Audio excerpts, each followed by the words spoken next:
সাদা কাগজে নাম লেখে বশীকরণ। ভালোবাসবে, পাগল হবে, শুধু একবার করলেই হবে ইনশাআল্লাহ।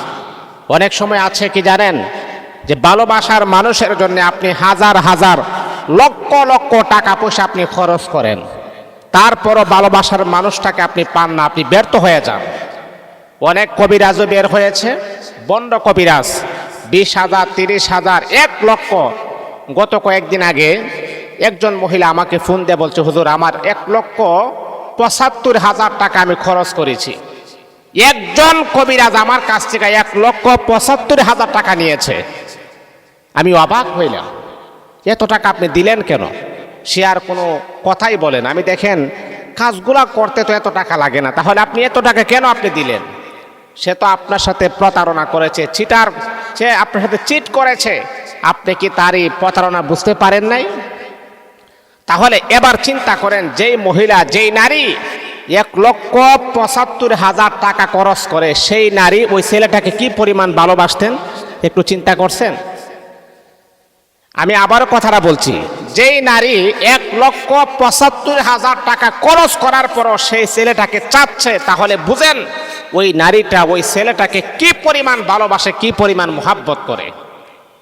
বাবা, আপনি একটা রতন হারিয়েছেন, যেই মানুষটা আপনাকে এতটাই ভালোবাসে, টাকা পয়সার কোনো চিন্তা করে নাই, ওই মানুষটা আপনাকে ভালোবাসতে জেনেছে, ওই মানুষটা আপনাকে পাওয়ার জন্য আপ্রাণ চেষ্টা করেছে, আর আপনি দিনের পর দিন আপনি ওই মানুষটাকে কষ্ট দিয়েছেন, দিনের পর দিন ওই মানুষটাকে আপনি ভেতা দিয়েছেন, দিনের পর দিন ওই মানুষটার নাম্বারটা পর্যন্ত আপনি ব্ল্যাক লিস্টে ফালাইয়ে দিয়েছেন।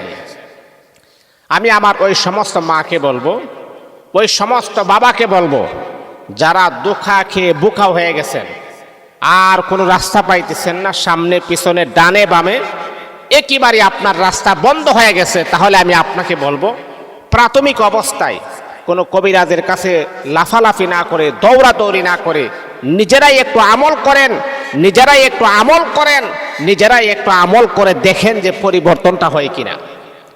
যদি পরিবর্তন না হয়, তাহলে পরের ব্যবস্থা করা হবে যে কি করা যায়। একজন ভালো একজন আলেমের শরণাপন্ন আপনি হন, তাহলে ইনশাআল্লাহ আপনি সুন্দর একটা রেজাল্ট আপনি পেয়ে যাবেন। যদি আপনি নিজে আমল করে যদি সুন্দর একটা রেজাল্ট পেয়ে যান, তাহলে তো আর কোনো অন্য কারোর কাছে যাওয়ারও কোনো প্রয়োজন, আমি মনে করি না যে আর যাওয়ার প্রয়োজন আছে।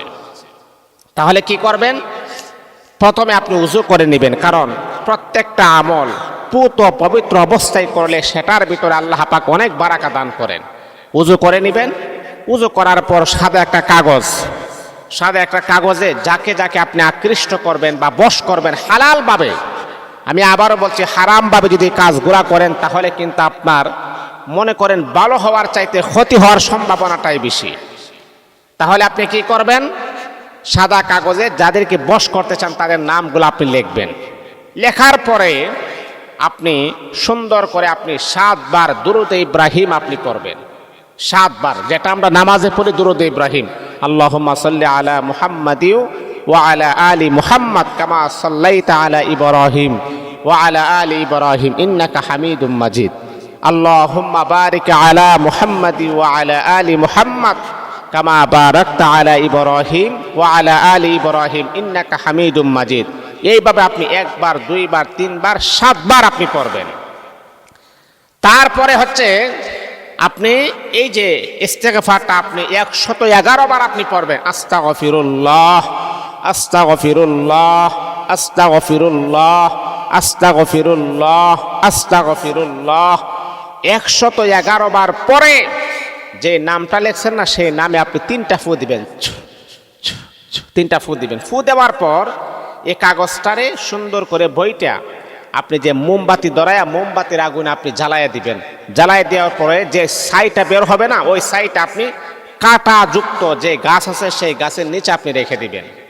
ইনশাআল্লাহ বেশি দিন লাগবে না, একবার করলেই দেখবেন ইনশাআল্লাহ কাজ হয়ে যাবে ইনশাআল্লাহ। এইভাবে আপনি প্রাথমিক অবস্থায় আমলগুলা করেন। তারপরে যদি আপনি ব্যর্থ হন, তাহলে ভালো একজন আলেমের শরণাপন্ন হবেন, যাকে দেখলে বুঝবেন যে সে আপনার সাথে প্রতারণা করবে না, চিট করবে না। ওই একজন আলেমের সন্ধানে আপনি খোঁজ নেবেন এবং আপনার কাজটা করায় নেবেন।